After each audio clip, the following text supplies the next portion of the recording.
Allie McDonald Show. I'm your host, Allie McDonald, and today we have Abigail here to talk with us about rationing cards and women's rights.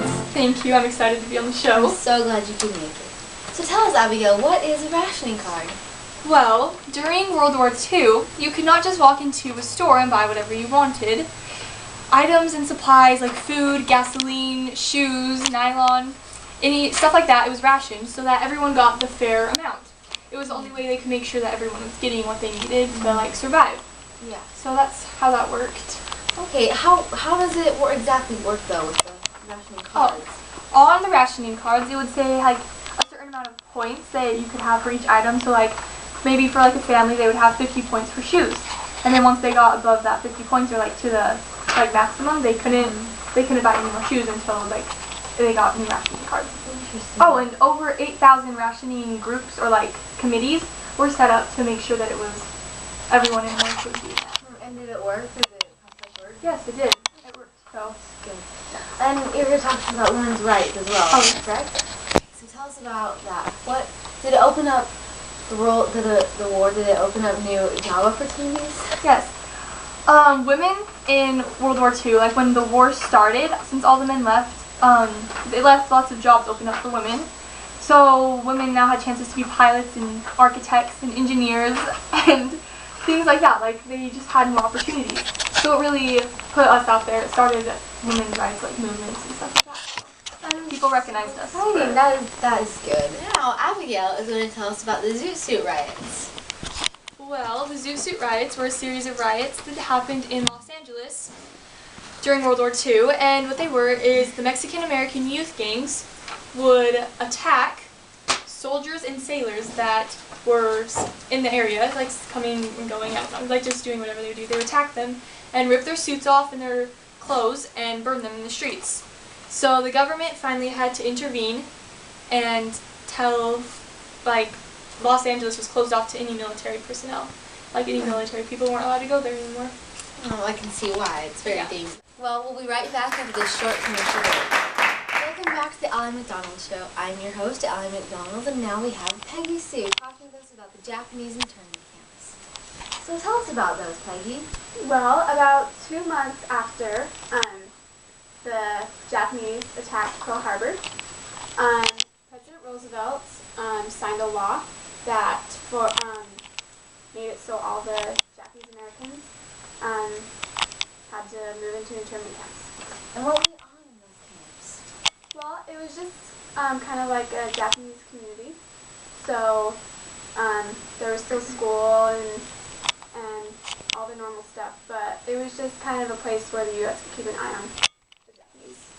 Interesting. So were Japanese men still allowed to fight in the war? Actually, yes. There was the 442nd Infantry.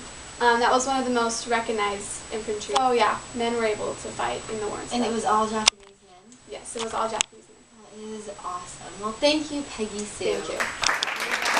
Short commercial break.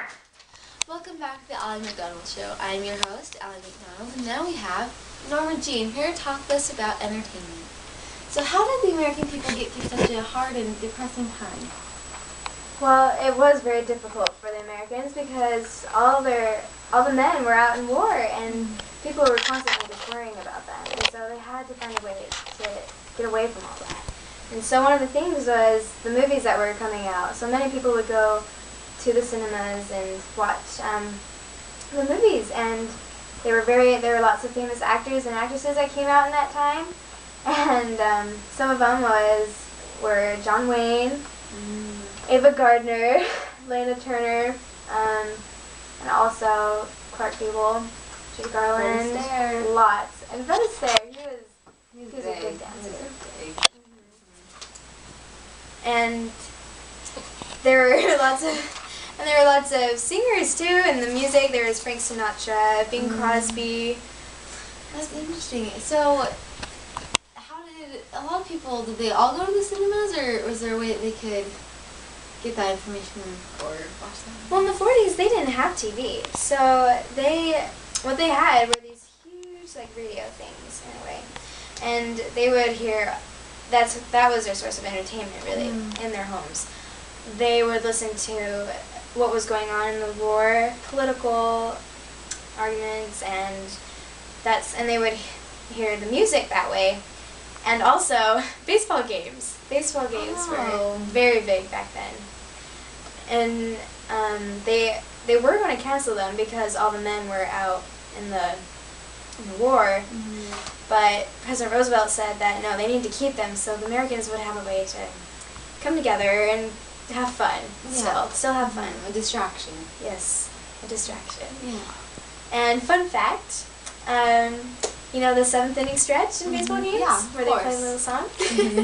Well, that came about when President Roosevelt was at a game and he stood up and everybody thought he was leaving, and so they all stood up out of respect for him, but it turns out he was just stretching. And so they call it the seventh inning stretch. Well, what do you know about that? Now Norma Jean is going to talk to us about Victory Gardens. Yes. The government urged Americans to plant Victory Gardens, so that way they would have their own supply of their own food that they planted themselves. Like, they would have their own fruits and vegetables, and they would bottle them and they would store them, so that way they wouldn't have to go to the stores and buy food, because they need to use their money to pay for war bonds. Wait, what's a war bond? Oh, a war bond is where Americans would buy these war bonds, pay money to the government to help provide the soldiers and troops and the allies with supplies that they needed, just to help with the war. And did it work? Yes, it did help, obviously. Well, we'll be right back after this short commercial. The home front is what fueled the war and brought Americans together during World War II. I'd like to thank my guests, Peggy Sue, Norma Jean, and Allie Moore, who informed us about the home front. We'll see you next time on the Allie McDonald Show.